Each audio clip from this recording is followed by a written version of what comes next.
Hello जी, अस्सलाम वालेकुम। आज मैथ कम्युनिकेशन का थर्ड लेक्चर है जिसमें हम अखबार या किसी भी न्यूज़पेपर के मुख्तलिफ फीचर्स के बारे में देखेंगे और ये देखेंगे कि एक अखबार के अंदर क्या क्या चीज़ें होती हैं और जो मेन इंपॉर्टेंट चीज़ें हैं या जो जिससे अखबार की वैल्यू बढ़ती है वो उसके फीचर्स, कॉलम्स और एडिटोरियल्स हैं।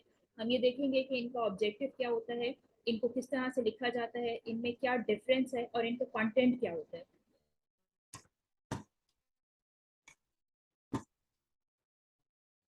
फीचर के हवाले से अगर बात की जाए, फीचर क्या होता है? अक्सर आपने सुना होगा, बल्कि मैं आप लोगों को हमेशा ये कहती हूँ कि आप अच्छे फीचर्स पढ़ें ताकि आपकी वोकेबलरी अच्छी हो, आपका सेंटेंस स्ट्रक्चर अच्छा हो और आपको इंफॉर्मेशन भी मिले। फीचर बेसिकली क्या होता है? ये एक ऐसा आर्टिकल होता है न्यूज़पेपर या मैगजीन या किसी भी वेबसाइट पे जो कि बहुत इन डेप्थ नॉलेज में हो और इसके लिए ज़रूरी नहीं है कि ये बिल्कुल कि किसी नए टॉपिक के हवाले से बात की जाए। रिपीट भी हो सकता है, टॉपिक्स रिपीट भी हो सकते हैं। सिर्फ इसके लिए ज़रूरी है कि एक बहुत इन डेप्थ रिसर्च की जाए।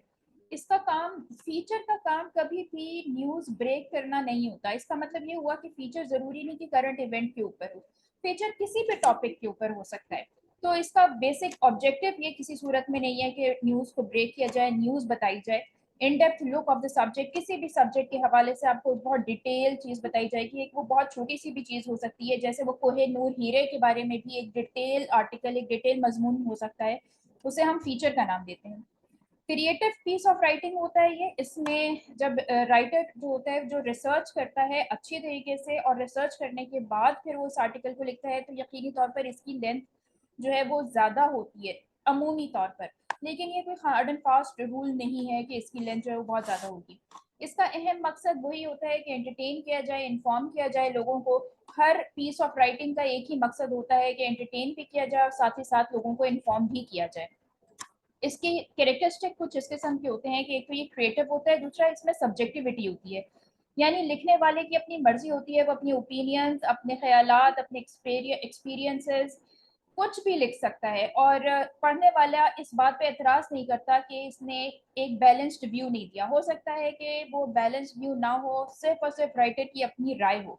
तो सब्जेक्टिविटी जो है वो हो सकती है। इंफॉर्मेशन का होना बेहद ज़रूरी है और इसके साथ साथ एंटरटेनमेंट का एलिमेंट, यानी राइटिंग स्टाइल अगर इस किस्म का हो कि जो पढ़ रहा है फीचर को उसे एंटरटेनिंग एलिमेंट लगेगा तो वो आगे पढ़ेगा, वरना इतने लंबे फीचर्स का फिर लिखने का फायदा कोई नहीं होता। और ये अनपेरिशेबल होता है। अनपेरिशेबल का मतलब ये होता है कि ये टॉपिक इस किस्म का नहीं है, यानी ये डिकेएबल है। डिकेएबल का मतलब ये होता है कि इसका ऐसा इम्पैक्ट नहीं है कि ये आगे किसी इवेंट के साथ कनेक्टेड होता चला जाए और ये न्यूज़ की शक्ल में आगे बढ़ता चला जाए। ये एक वक्त के लिए आपने 15-10 मिनट 15 मिनट आपने इसको पढ़ा और आपकी इंफॉर्मेशन आपके पास आ गई एंड दैट्स इट। इसका मकसद जो है वो खत्म हो गया। जबकि एडिटोरियल या हम आर्टिकल जिसको हम कॉलम कहते हैं, उसका मकसद वो पेरिशेबल नहीं होते, यानी कि वो एक ऐसे आर्टिकल्स होते हैं किसी भी अखबार के अंदर, वो एक ऐसे आर्टिकल्स बन जाते हैं जो कि आगे के मजीद इवेंट्स के साथ कनेक्ट करते चले जाते हैं। तो फीचर्स क्या की कैरेक्टरिस्टिक में अनपेरिशेबल चीज है, यानी ये डिकेएबल है और ये इजीली इसकी इंफॉर्मेशन एक महदूद टाइम के लिए आपके पास आ चुकी होती है, इसके बाद ये कनेक्ट नहीं करता किसी से, या इसकी कोई आगे किस्तें नहीं चल सकती, या ये नहीं हो सकता कि वो एक चीज के बारे में बताया जाए और फिर कहा जाए कि अब इससे कनेक्टेड एक और आर्टिकल जो है वो अगले अखबार में या अगले मैगजीन के अंदर आएगा। ज़्यादातर ये मैगजीन के अंदर शाया किए जाते हैं क्योंकि एक स्पेस लेते हैं। ये एक बहुत ही इंटरेस्टिंग एक फीचर है। अगर आप इसको देखना चाहें तो आप देख सकते हैं। इसकी इसमें इसमें जो चीज ये हैरिस खलीक ने लिखा है और ये तकरीबन 5 अप्रैल 2020 को पब्लिश किया गया था। ऑनलाइन एडिशन भी इसका मिल जाता है। Rise of the new riches is the rise of strong populist men in democracies around the world comparable to the rise of Hitler and Mussolini। तो ये बहुत ही, इसमें क्या है कि जितने भी मेजर आजकल के डेमोक्रेटिक लीडर्स हैं उनको कंपेयर किया गया है हिटलर से और मोसलिनी से, और ये बताया जा रहा है कि क्या हिटलर और मोसलिनी जो है वो दोबारा से बन रहे हैं। तो वो पूरा एक हिस्ट्री को और प्रेजेंट को कनेक्ट करके एक बहुत ही जबरदस्त फीचर लिखा है। अगर आप पढ़ना चाहें तो पढ़ सकते हैं। इसी तरह ये जंग न्यूज में एक फीचर है जो कि कमर दर्द के हवाले से है। मनफी तर्ज जिंदगी का शाखसाना है। ये हकीम हारिस ने लिखा है, और ये भी एक बड़ा इंटरेस्टिंग टॉपिक है, स्पेशली उन लोगों के लिए जो कि इस मर्ज से गुजरते हैं, और वो यकीनी तौर पर देख सकेंगे। मैंने इसको लिया है ऑनलाइन एडिशन से, तो ये यहाँ से फिर कनेक्ट कर जाता है दूसरा, यानी ये यहाँ से आगे कनेक्ट करता है इधर पे। ठीक है, तो ये आप देख सकते हैं। बस सिर्फ मेरा मकसद आप लोगों को ये दिखाना था कि एक फीचर कमर दर्द के ऊपर, जो कि जाहिर है किसी नए इवेंट से रिलेटेड नहीं है, करंट इवेंट न्यूज से रिलेटेड नहीं है, ये बस एक जर्नल इन्फॉर्म करना और एंटरटेन करना लोगों को, इस मकसद के लिखा गया है। लेकिन एक बहुत डिटेल्ड आर्टिकल है जो यहाँ से शुरू होता है। हकीम हारिस नसीम सोहरवर्दी, कमर दर्द हर खित्ते और हर उम्र के अफराद में आम है, यहाँ से शुरू होता है। और ये काफी लंबा था, मैंने सिर्फ इसके 2 पीसेस करके इसको लगा दिया ताकि आपको नजर आ सके कि आर्टिकल जो फीचर है वो क्या हो सकता है। इसके अलावा आप ये भी देख सकते हैं, अशात खास के अंदर, खसूसी अशातों के अंदर भी फीचर्स लिखे जाते हैं। जैसे फादर्स डे के ऊपर आप ये देख सकते हैं कि अमीर हो या गरीब, बाप हमेशा हीरो होता है। ये एक सैयद अली कासिम साहब का पूरा एक फीचर है जो कि फादर्स के ऊपर है। और ये एक छोटा सा आर्ट फीचर जो है वो मेरा भी इस अखबार में लगाया गया है। ठीक है, ये जो आप नीचे देख रहे हैं, आप इस ये तो फीचर्स की जो लेंथ होती है, जरूरी नहीं है कि वो बहुत लंबी और वो फुल पेजर हो। ये छोटा सा फीचर भी हो सकता है, खास डे के हवाले से भी हो सकता है, किसी खास इवेंट के हवाले से भी बात की जा सकती है। और ये भी जरूरी नहीं है कि ये उसी दिन की जाए जिस दिन ये इवेंट हुआ है, या इसको बाद में भी किसी जमाने में लिखा जा सकता है। तो फीचर्स के हवाले से जो राइटर है उसकी अपनी मर्जी चलती है, जो दिल चाहता है उसका, जैसा दिल चाहता है और जितना दिल चाहता है वैसे लिखता है। फीचर के अगर स्टाइल और उसके स्ट्रक्चर की बात करें तो हमने तो पहली बात कर ली कि वेरिएड लेंथ की भी कोई पाबंदी नहीं होती, कोई फॉर्म ऑफ स्टाइल खास नहीं होता, जैसा दिल चाहता है राइटर लिख लेता है। नॉवेल्टी लीड होती है। लीड क्या है? जो आपका बिल्कुल शुरू का पैराग्राफ होता है। हर वो राइटर कामयाब होगा जो अपने लीड को एक नॉवेल्टी देगा, एक बिल्कुल नए न्यूनेस देगा, एक यूनिक स्टाइल से इसको शुरू करेगा, क्योंकि वही फिर आगे पढ़ा जाएगा। इसलिए नॉवेल्टी लीड होना जरूरी है। की नोट को स्ट्राइक करना चाहिए, रीडर के इंटरेस्ट को सामने रख कर अगर राइटर लिखेगा तो फीचर उसका कामयाब होगा। ज्यादा फ्रेंडली होता है, इसमें बड़ी आम जबान इस्तेमाल की जा सकती है, बिल्कुल इस तरह की जबान भी इस्तेमाल की जा सकती है जैसे अभी मैं आपको लेक्चर देते हुए इस्तेमाल कर रही हूँ। ये जैसे आम बोलचाल जो होती है उसको उसके शक्ल में इसको लिखा जाता है। फ्लावरी लैंग्वेज भी इस्तेमाल की जा सकती है। एक ऐसी लैंग्वेज भी इस्तेमाल की जा सकती है जिस जो कि तंजिया होती है, डबल मीनिंग्स की शक्ल में भी दी जा सकती है, ह्यूमरस भी लिखा जा सकता है। इसमें कुछ भी स्टाइल और स्ट्रक्चर की पाबंदी नहीं होती कि आपने इसी तरह से लिखना है। ये बिल्कुल ऑपोजिट है हार्ड न्यूज के, जो अभी हमने कल लेक्चर लिया था। अगर वो लेक्चर आप लोगों ने नहीं देखा तो आप जरूर देख लीजिए कि न्यूज जो है उसका स्ट्रक्चर बेसिक क्या होता है, जो कि इन्वर्टेड पिरामिड था, तो वो आप लोगों ने जरूर देखना है।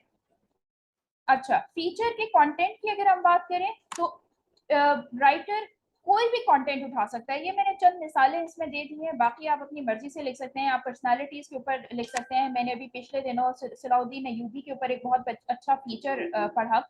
ह्यूमन इंटरेस्ट की कोई स्टोरी हो सकती है, जैसे आजकल मलका एलिजबेथ जो है उनका इंतकाल हुआ है, तो उनके ऊपर बहुत ज्यादा उनके ताबूत के ऊपर, उनके दफन होने पर, उनकी उनकी तर्ज जिंदगी के ऊपर, उनके 70 साल के ऊपर बड़े फीचर्स लिखे जा रहे हैं। तो मुख्तलिफ कॉन्सेप्ट हो सकते हैं क्योंकि आजकल लोगों का इंटरेस्ट इसमें बढ़ा हुआ है। कम्प्रिहेंसिव न्यूज फीचर होता है, इसमें हर तरह की चीज जो है वो लिखी जाती है। हर तरह से मुराद ये है कि जब एक टॉपिक को सिलेक्ट किया जाता है तो कोशिश ये की जाती है कि उसके हिस्टोरिकल एलिमेंट को भी लिखा जाए, उसको प्रेजेंट की फॉर्म में भी लिखा जाए, उसके बारे में तमाम इंफॉर्मेशन को इकट्ठा करके और लिखा जाए, इसलिए कम्प्रिहेंसिव होता है। इन्फॉर्मेटिव होता है, ये ऑफ कोर्स इन्फॉर्म कर रहा होता है। ये ट्रेंडिंग स्टोरीज के ऊपर भी लिखा जाता है, जैसे मैंने अभी मलका एलिजबेथ की बात की। इसके साथ ही साथ आजकल सैलाब का मामला बहुत ज्यादा है, तो हम ये भी कह सकते हैं कि सैलाब के ऊपर भी कोई एक फीचर लिखा जा सकता है कि किसी जमाने में जो बहुत बड़ा, दुनिया में सबसे ज्यादा बड़ा सैलाब आया, उसके ऊपर भी कोई फीचर लिखा जा सकता है। इसके साथ इंडेक्स स्टोरीज होती हैं, ये बैकग्राउंडर्स भी हो सकते हैं। बैकग्राउंडर्स का मतलब ये है कि कोई इवेंट हुआ, उस इवेंट का पीछे क्या बैकग्राउंड रहा, उस बैकग्राउंड को फीचर बना के भी लिखा जा सकता है। साइड बार फीचर्स भी होते हैं। साइड बार फीचर्स कौन से होते हैं? जिसके अंदर ओपिनियंस शामिल होती हैं, जिसके अंदर रियल लाइफ एग्जांपल्स शामिल कर जाती हैं, या एक्सपर्ट के पॉइंट ऑफ व्यू शामिल कर दिए जाते हैं, तो वो साइड बार फीचर्स कहलाते हैं। जिसमें राइटर की अपनी जो ओपिनियन है वो तो मौजूद होती है, लेकिन वो साथ ही साथ दूसरे लोगों की एक्सपर्ट की ओपिनियन जो है वो भी लेता है और उसको एज ए साइड बार इस्तेमाल करता है। ऑर्गेनाइजेशन या किसी भी प्रोजेक्ट की प्रोफाइल भी हो सकती है, उसके ऊपर भी फीचर लिखा जा सकता है। जैसे आजकल के टाइम पे सैलाब के मसाइल हैं, तो एनडीएमए के लिए के ऊपर एक पूरा फीचर लिखा जा सकता है कि उसका कितना क्या बजट है, वो क्या काम करता है, कब से उसने काम करना शुरू किया, उसको कोई सजेशन दी जा सकती है, वट एवर इट इज। तो ऑर्गेनाइजेशन पे भी लिखा जा सकता है। और पर्सनल एक्सपीरियंसेस भी हो सकते हैं, किसी भी इवेंट के, किसी भी मसले को, कोई भी सोशल इशू जो है उसको, उसके ऊपर पर्सनल एक्सपीरियंस लिखा जा सकता है। सर्विस फीचर भी होती है, जैसे 1122 के ऊपर बहुत ज्यादा फीचर्स लिखे गए और कई अखबारात में लिखे गए। इंटरव्यूज भी लिए जा सकते हैं। हम ये भी बता सकते हैं कि हम एक राइटर जो है उसकी मुलाकात हुई किसी एक पर्सनालिटी से और वो उसने उसका पूरा अहवाल लिखा, तो वो भी फीचर के अंदर शामिल हो जाता है। इस तरह से हिस्टोरिक फीचर्स बहुत ज्यादा लिखे गए, जैसे मैंने अभी सलाउद्दीन अय्यूबी की आपसे बात की थी। इस तरह बहुत जंग न्यूज़पेपर में अगर आप उठा के देखेंगे तो जंग में प्रॉपर एक पूरा फीचर जो है वो इस्लामिक हिस्ट्री से लिया जाता है, और बड़े स्कॉलर्स होते हैं, इस्लामिक स्कॉलर्स होते हैं जो कि वो लिखते हैं और वो किसी शख्सियत पे लिखते हैं। तो हिस्टोरिक फीचर भी हो सकता है। तो मुख्तलिफ इसके टॉपिक्स हो सकते हैं, इसमें कोई पाबंदी नहीं है जी। Then comes columns. कॉलम्स क्या होते हैं? एक ऐसा आर्टिकल जो कि न्यूज़पेपर में शामिल होता है, इसको हम ओपेड का नाम भी देते हैं। ओपी मींस ओपिनियन, ठीक है। ED means opinion based editorial. Opinion based editorial का मतलब ये है कि जो राइटर है वो अपने ओपिनियन को लिखेगा। अच्छा, इसके अंदर क्या होता है, ये फीचर से इसलिए डिफरेंट होता है क्योंकि फीचर्स के अंदर न्यूज ब्रेक नहीं की जाती, वो कोई भी टॉपिक उठा के लिख सकते हैं। लेकिन कॉलम्स मेजॉरिटी ऐसे ही होते हैं जो कि करंट इवेंट के हवाले से होते हैं, और इसमें कोई ना कोई ऐसी नई इंफॉर्मेशन जरूर होती है, नई न्यूज जो है वो जरूर ब्रेक की जाती है। स्टेप वाइज इंफॉर्मेशन दी जाती है और इस इंफॉर्मेशन में जो राइटर है वो अपनी ओपिनियन शामिल करता है। पर्सनल ओपिनियन बेस्ड होती है ये। जो कॉलमिस्ट है, इस जो लिखने वाला है, जो राइटर है, उसको कॉलमिस्ट का नाम दिया जाता है। ये कॉलमिस्ट जो होते हैं ये अपनी जजमेंट भी दे सकते हैं, रिकमेंडेशन भी दे सकते हैं, और ये न्यूज़पेपर के अपने जो रूल्स होते हैं वो उनको वायलेट भी कर सकते हैं। इसकी क्या रीजन है? इसकी रीजन ये है कि जो वो लिखते हैं अखबार के अंदर उसकी वो रिस्पॉन्सिबिलिटी लेते हैं, वो ओन करते हैं। सरल इल्मीजा एक बहुत बड़े राइटर हैं जो कि कॉलमिस्ट भी हैं। इनका एक आर्टिकल छपा था डॉन न्यूज में जो कि रिलेटेड था आर्मी से, और इसके बाद इनके ऊपर बहुत ज्यादा पाबंदी लगी थी। डॉन को कुछ नहीं हुआ, इनके ऊपर लगी थी पाबंदियां। क्यों? इनको बाहर जाने से भी रोक दिया गया था। इसकी क्या रीजन थी? इसकी रीजन ये थी कि उन्होंने एक ऐसा कॉलम लिखा था which should not be written in any newspaper, या कहीं पे लिखा नहीं जाना चाहिए था, लेकिन उन्होंने ओन की। तो जितनी भी जो भी मसाइल थे वो सिरल इल्मीजा जो थे उन्होंने फेस किए। डॉन को बहुत कम फेस करना पड़ा, लेकिन बहरहाल जो भी मसाइल थे उनकी रिस्पॉन्सिबिलिटी बनती थी कि उन्होंने ऐसा लिखा और ब्रेक किया न्यूज़। तो ये चीज़ जो है कॉलम के अंदर अहम होती है। इंफॉर्मेटिव होता है, ऑफ कोर्स हर चीज़ जो लिखी जाती है वो इंफॉर्मेटिव होता है। लोगों को इन्फॉर्म करने के साथ साथ उन्हें एनालाइज करना भी बताया जाता है। ये हर कॉलम के अंदर जो राइटर होता है वो अपनी ओपिनियन जो दे रहा होता है वो बेसिकली वो एनालाइज कर रहा होता है इवेंट को। राइटर की बायलाइन होती है, राइटर्स, ये एक बहुत स्पेसिफिक चीज़ है जो कि कॉलम से रिलेटेड है। राइटर, बायलाइन एंड फोटोग्राफ, ठीक है। फोटोग्राफ और बायलाइन, बायलाइन का मतलब है उसका अपना नेम और उसका सिग्नेचर जो है वो हर कॉलम के एंड पे अखबार देता है। अखबार जो भी कॉलम किसी के अपने अखबार किसी के भी शाया करेगा, उसका उस कॉलम का में पिक्चर, और अगर पिक्चर बहुत ज्यादा कंपल्सरी नहीं की होती लेकिन नाम और उसका सारा एक्सप्लेन करेगा कि वो कौन है, यानी कोई वो डायरेक्टर है किसी इदारे का, वो कोई फ्रीलांसर है, जो भी होगा वो सारा लिखा जाएगा। तो बायलाइन जो होती है ये बेहद जरूरी होती है, और राइटर जिसने लिखा होता है उसका नाम बाकायदा दिया जाता है अखबार में।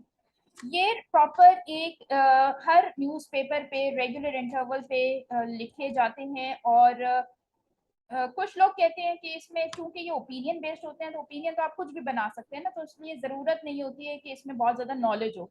लेकिन ऐसा नहीं है, क्योंकि जो राइट करता है, लिखता है, वो कभी भी ऐसे ही नहीं लिखता। वो डेफिनेटली कुछ ना कुछ पढ़ के, देख के, सोच के, समझ के फिर ही चीजों को लिखता है, वो क्योंकि उसने उसकी जिम्मेदारी भी कबूल करनी होती है। कॉलम्स की कुछ राइटिंग कुछ कैरेक्टरिस्टिक्स होते हैं। जैसे अब हमने फीचर्स के कुछ कैरेक्टरिस्टिक पढ़े थे, इसके कैरेक्टरिस्टिक में सबसे पहले तो होता है कि एनालिटिकल होता है। फीचर्स एनालिटिकल नहीं होता, वो ज्यादातर इन्फॉर्म करने के लिए होता है। इसमें एनालाइज किया जा रहा होता है कोई भी सिचुएशन, कोई भी इवेंट, क्योंकि इवेंट होता है जो कि करंट होता है। अगर करंट इवेंट होगा तो ही लोग उस पर आर्टिकल्स या कॉलम्स लिखेंगे, वो ही कॉलम्स जो होते हैं वो ज्यादा पढ़े जाते हैं जो कि करंट इवेंट के ऊपर हैं। और लोग ये देखना चाहते हैं कि जो हमारे तज्जिया निगार हैं, जो हमारे एक्सपर्ट्स हैं, वो क्या राय दे रहे हैं। तो ये एनालिटिकल होता है, सब्जेक्टिव होता है, क्योंकि राइटर की अपनी ओपिनियन उसमें शामिल होती है। ऑफ कोर्स इंफॉर्मेटिव एंटरटेनमेंट का एलिमेंट भी इसमें शामिल होता है, and this is also somewhat perishable, क्योंकि एक टाइम के बाद इसकी जो लाइफ होती है वो खत्म हो जाती है, वो इररेलेवेंट हो जाता है। ये जी आपके पास डॉन का मैंने एक आर्टिकल्स का एक पेज, जो कि आपको अक्सर आपने अखबार को डेफिनेटली देखा ही होगा, और आपको पता होगा कि अखबार का जो डॉन का बिल्कुल बीच वाला पेज होता है उसमें आर्टिकल्स जो हैं वो दिए होते हैं, ठीक है, जिनको पढ़ने के लिए आपसे कहा भी जाता है, सीएसएस और पीएमएस के जितने भी एस्पिरेंट्स होते हैं उनसे कहा जाता है कि वो इनको जरूर पढ़ें, ये जो है, ठीक है। तो ये जो दो हैं, ये वाला अ फ्लॉड अप्रोच, दिस वन, और हैंगिंग बाय अ थ्रेड, ये हैं आपके कॉलम्स, ठीक है। ये दो जो हैं ये कॉलम्स हैं, इनको हम ओपिनियन भी कहते हैं, क्योंकि ये राइटर्स की ओपिनियन होती है। आप देख सकते हैं कि तारिक साहब हैं, तारिक खोसा आई बिलीव ये हैं, और इनका ना सिर्फ ये कि यहाँ पे नाम लिखा हुआ है, इनकी पिक्चर दी हुई है, ठीक है, साथ ही साथ बिल्कुल एंड पर इनके बारे में भी लिखा जाता है कि ये कौन है दरअसल, ठीक है। तो ये जो ओपिनियन होता है इसको हम ओपेड भी कहते हैं, OPED, ठीक है, ओपेड भी इसको कहा जाता है, ठीक है। और इसको हम क्या कह सकते हैं, इसको हम कॉलम भी कहते हैं,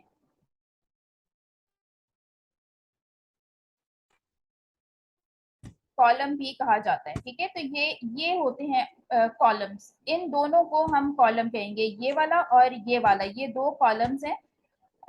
sorry I am not very good with board marker, लेकिन एनीवेज आपको पता तो चल गया होगा।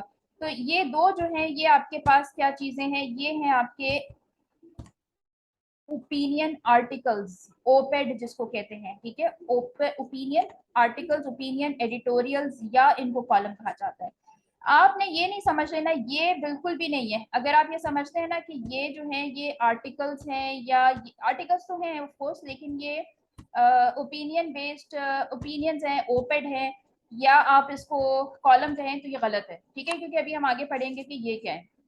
ये ये ये चीजें आपके पास हैं। अब हम थोड़ा सा इसको और आगे की तरफ लेके जाते हैं। ये ऊपर वाला ही ये जो फ्लॉड अप्रोच है, इसको मैं थोड़ा सा बड़ा करके दिखा दिया है। अब आप यहाँ देख सकते हैं कि ये अहमद अली गुल साहब ने लिखा था, who is a director of the centre of disaster management and teachers disaster management at the university of management and technology, UMT में ये पढ़ा भी रहे हैं, ठीक है। Flawed approach. अब इसके जो हेडिंग है ना, उससे आपको ये अंदाजा नहीं होगा कि अंदर है क्या। हाँ, आप जब इसको थोड़ा सा पढ़ेंगे, जब इसकी लीड पढ़ेंगे, फर्स्ट पैराग्राफ पढ़ेंगे, फिर आपको अंदाजा होना शुरू हो जाएगा कि इसके अंदर क्या है। और आप देखिएगा कि अहमद अली साहब जो है, इन्होंने बड़ा अच्छा ये आर्टिकल लिखा हुआ है, जिसमें इन्होंने सैलाब और गवर्नमेंट और डिजास्टर मैनेजमेंट से सब चीजें रिलेट करके लिखी हैं। और आप ये इसलिए भी ऑथेंटिक है क्योंकि ये खुद सेंटर ऑफ डिजास्टर मैनेजमेंट के डायरेक्टर हैं, और ये डिजास्टर मैनेजमेंट पढ़ा भी रहे हैं। तो इसलिए डॉन डॉन को क्यों इतनी अहमियत दी जाती है, इसलिए क्योंकि इसमें लिखने वाले जो लोग होते हैं वो एग्जैक्ट एक्सपर्ट होते हैं अपनी फील्ड के। So this is how sorry So this is how an article which is opinion based article which is called column is written, ठीक है, ये इस तरह से लिखा जाता है।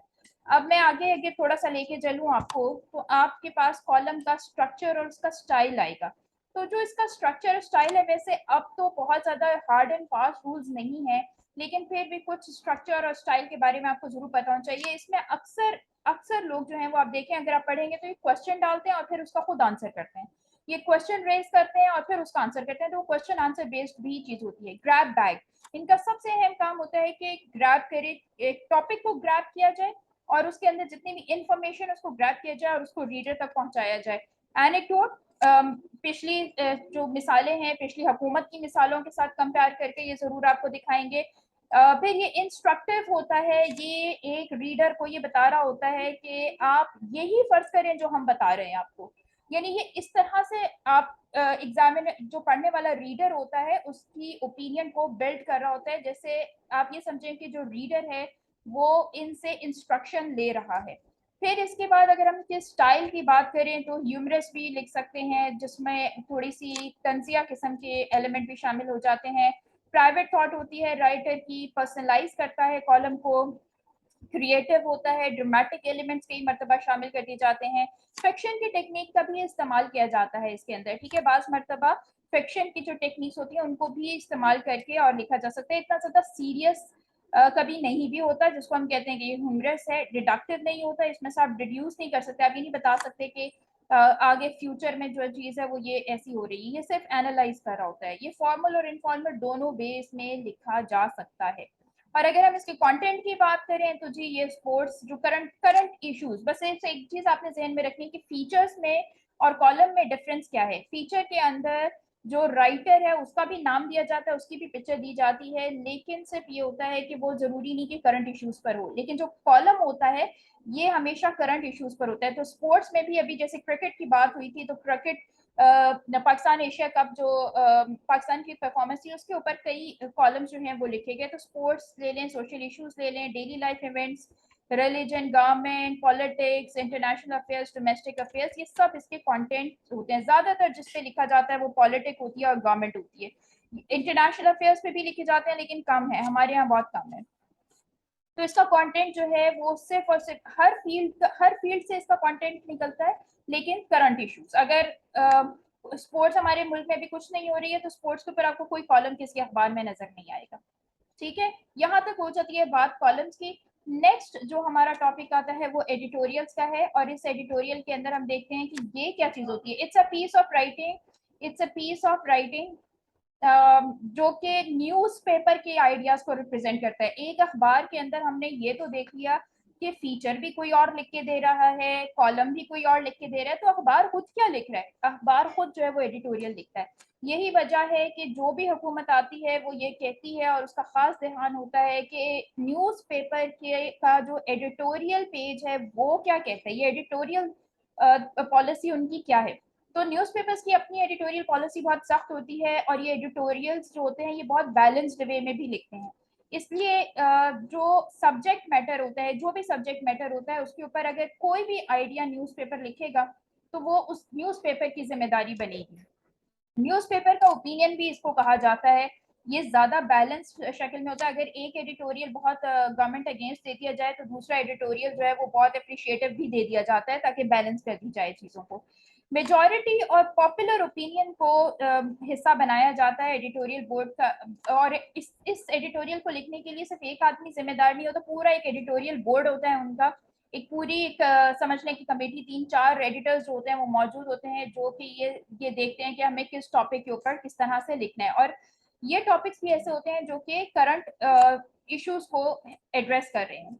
ये अनसाइंड होता है। आपने देखा था कि कॉलम जो होता है वो साइंड होता है। साइंड का मतलब ये कि इसमें उसमें राइटर का नाम दिया होता है, उसका वेयर अबाउट्स भी होते हैं। यहाँ पे ये अनसाइंड होता है। एडिटोरियल लिखा होगा लेकिन आपको ये नहीं पता होगा कि अखबार में किस एडिटर ने ये एडिटोरियल जो है वो लिखा है। ओपिनियन बिल्डर भी होता है ये, क्योंकि जब आप इसको पढ़ते हैं तो आपको ये पता चलता है कि जी ये है वो चीजें जो आजकल चल रही हैं और इससे आपका अपना ओपिनियन जो है वो बनता है। देखिए कॉलम जो होता है, कॉलम खुद ओपिनियन बनाता है और बना के दे देता है ताकि रीडर्स उसको बोरो कर लें। लेकिन एडिटोरियल्स होते हैं वो बैलेंस्ड होते हैं, वो दोनों पिक्चर दिखाते हैं कि ऐसा है तो उसके साथ साथ ऐसा भी है। तो अब आप ओपिनियन अपनी खुद भी बिल्ड करें।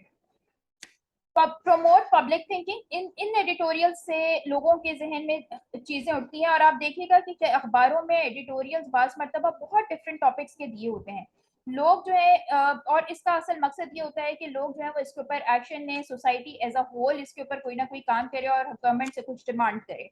एडिटोरियल पेज भी फिक्स होता है बिल्कुल इसी तरह जैसे कॉलम के पेजेस जो हैं वो फिक्स होते हैं। तो एडिटोरियल के स्टाइल और स्ट्रक्चर की अगर हम बात करें तो फीचर और कॉलम की निस्बत एडिटोरियल ज्यादा पॉलिसीज को फॉलो करता है। इसमें प्रॉपर एक इंट्रोडक्शन होता है, इसकी बॉडी होती है और उसका कंक्लूजन दिया जाता है। ये 10 सेकेंड या 1 पंच होता है, यानी इसमें एक टॉपिक डिस्कस किया जाता है सिर्फ।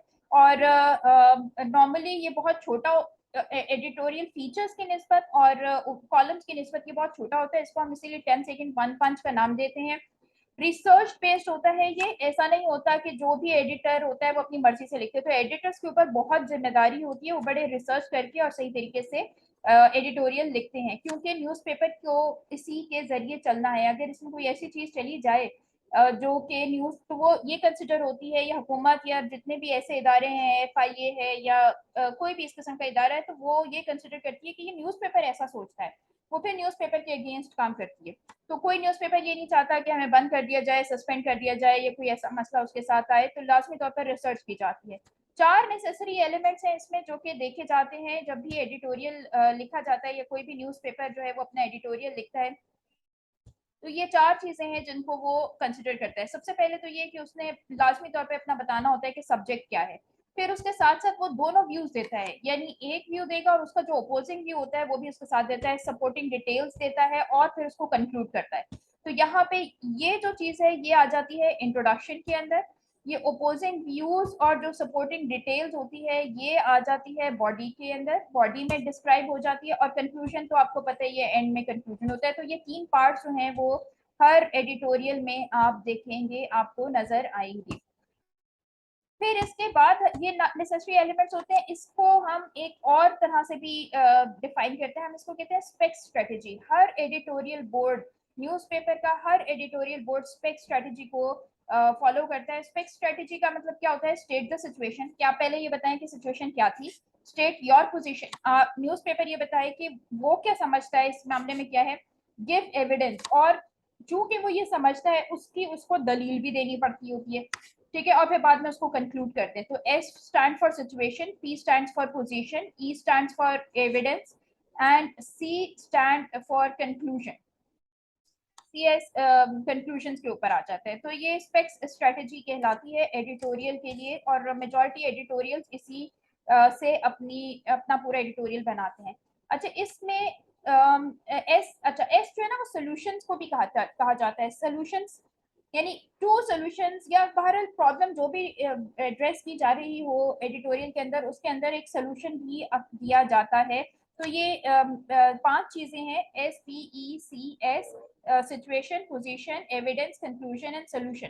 ठीक है, ये सब चीजें जो हैं वो एक एडिटोरियल के अंदर दी जाती हैं। अब मैं आपको इस अखबार, ये डॉन का ही डॉन न्यूज़पेपर ही है, और इसी में से ही मैं आपको दिखाती हूँ कि किस तरह से एडिटोरियल जो है वो लिखा गया है।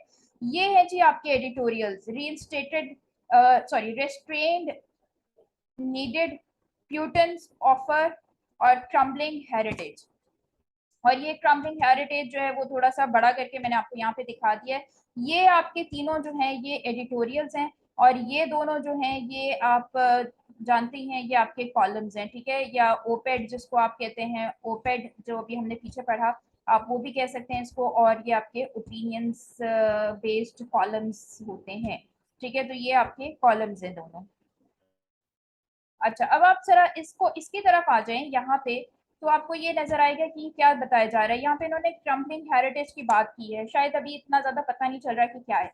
अगर आप इसको थोड़ा सा पढ़ना शुरू करें तो आपको पता चलेगा कि जी जो फ्लड डैमेज का फेलियर है मोइंजोडोरो, मोइंजोडोरो जो कि एक हेरिटेज साइट है, उसकी एडमिनिस्ट्रेशन ने पहले ही बता दिया था कि जी हमारे अगर कोई ऐसे मसला आता है तो इस हेरिटेज को नुकसान होने का खदशा है। और इसके साथ साथ फिर वो कुछ और इन्फॉर्मेशन देते हैं कि वर्ल्ड हेरिटेज लिस्ट से भी कुछ चीज़ें हमारे जो है वो हमारे साइट्स हैं वो रिमूव हो सकती हैं, और ये इसका बहुत बड़ा इम्पैक्ट आ सकता है। उसकी रीज़न क्या है? उसकी रीज़न यही है कि जाहिर है कि जब लिस्ट आती है लोगों के सामने वर्ल्ड हेरिटेज की, तो उसको जाके विजिट करना चाहते हैं, और अगर हमारी वहाँ पे लिस्ट में मौजूद नहीं होगा नाम, तो उसका इम्पैक्ट ये आएगा कि लोग यहाँ पे आके विजिट नहीं करेंगे और हम उससे ज़र मुबादला नहीं कमा पाएंगे। अच्छा जी, उस सिलसिले में क्या किया गया, एक लेटर भी लिखा गया है, फिर ऑफिशियल जो है उसके ऊपर काम कर रहे हैं, और उसके बाद इन्होंने थोड़ा सा एक नीचे सोल्यूशन भी बता दिया कि गवर्नमेंट ऑफिशियल जो है उनको रिस्पॉन्ड करना चाहिए सही टाइम से। तो ये एक तरीका होता है किसी भी एडिटोरियल को लिखने का। ये आप देख सकते हैं, ये बहुत शॉर्ट है, छोटे छोटे एडिटोरियल्स दिए गए हैं, इतने लंबे नहीं है, इसीलिए इसको 10 सेकेंड या 1 पंच कहा जाता है। और these are easy to read, ज़्यादा इजी होते हैं, आसानी से पढ़े जाते हैं। और डेफिनेटली अब क्रम्बलिंग हेरिटेज के ऊपर नॉर्मली जो राइटर्स होते हैं, जो दूसरे लिख रहे होते हैं, वो इनके ऊपर नहीं लिखेंगे। ये रिसर्च बेस होते हैं, इसलिए ये ज़्यादा अहमियत के हामिल होते हैं और ये ज़्यादा बेहतर ओपिनियन जो है वो क्रिएट करते हैं। ठीक है, तो ये सारा एक कॉन्सेप्ट है एडिटो फीचर का, कॉलम का और एडिटोरियल का। एडिटोरियल के कंटेंट के अंदर चले जाएं तो उसमें पब्लिक इशू से रिलेटेड काफ़ी चीज़ें आती हैं। और आप ये भी जरूर देखिएगा कि एडिटोरियल, अक्सर न्यूज़पेपर एडिटोरियल लिखते हैं उन लेटर्स को जो न्यूज़पेपर्स को रिसीव होते हैं आम आवाम की तरफ से, कि आम आवाम जब वो लेटर लिखती है तो इसके ऊपर फिर ये लोग रिसर्च करते हैं और फिर एडिटोरियल बना के लिखते हैं। इंटरनेशनल इश्यूज हो, सोसाइटी के बारे में हो, कॉन्फ्लिक्ट्स के बारे में हो, कोई भी टॉपिक लिया जा सकता है। एडिटोरियल्स के अगर हम टाइप देख लें तो ये इंटरप्रेटिव और इंफॉर्मेटिव होते हैं। इसमें बेसिकली मकसद किसी के अगेंस्ट करना, किसी इदारे के अगेंस्ट करना, गवर्नमेंट के अगेंस्ट करना इनका मकसद नहीं होता। ये इंटरप्रेट करने की कोशिश कर रहे होते हैं, इन्फॉर्म करने की कोशिश करते हैं, ये परसुएट करते हैं और इन्फ्लुएंस करते हैं। गवर्नमेंट इनको पढ़ती है और इससे इश्यूज तक पहुंचने की कोशिश करती है। अप्रिशिएट भी करते हैं, कंडेम भी करते हैं, ट्रिब्यूट भी देते हैं। ये जैसे 1122 अगेन मैं आपको बताऊं कि या डॉक्टर अमजद साकिब हैं, उनको उनके बारे में कई मरतबा उनको ट्रिब्यूट दिया गया है इसके अंदर। इनका काम एंटरटेन करना भी है, क्रिटिसाइज करना भी है, लेकिन जो मेजर काम है इनका वो इन्फ्लुएंस करना है, परसुएट करना है, लोगों को, अपनी सोसाइटी को एक जगह पर लेकर आना है। तो ये एक 3 ऐसे चीज़ें हैं जिनसे मिलकर अखबार जो है वो बनता है। अदर देन न्यूज़, जो कि हमने फर्स्ट अपने अपने पिछले लेक्चर में पढ़ी थी, उसके साथ साथ ये 3 वो ऐसी चीज़ें होती हैं जिनके साथ एक अखबार जो है वो बनाया जाता है। आई होप कि आपको इन तीनों के दरमियान में डिफरेंस भी पता चला होगा। इसका क्वेश्चन बिल्कुल बन के आ सकता है, आपको डिफरेंशिएट करना पूछा जा सकता है, आपको मिसालों के साथ आपने इसको एक्सप्लेन करना है जैसे हमने इस लेक्चर के अंदर किया। अगर आपको लेक्चर अच्छा लगा हो तो आप प्लीज़ इसको शेयर करें, लाइक करें, सब्सक्राइब करें, इसको पढ़ें, इसको डिस्कस करें अपने फ्रेंड्स के साथ मिलके। इससे आपका ओपिनियन जो है वो बहुत ज़्यादा वास्ट होगा और आपका विजन जो है वो बहुत ज़्यादा वास्ट होगा। अगर आपके कोई कमेंट्स हैं या अगर आपके कोई क्वेश्चंस हैं तो कमेंट सेक्शन में लिख के भेजिए, हम उसको ज़रूर आंसर करेंगे। मज़ीद लेक्चर्स के लिए आप हमारे यूट्यूब चैनल के साथ कनेक्टेड रहिए। Thank you so much.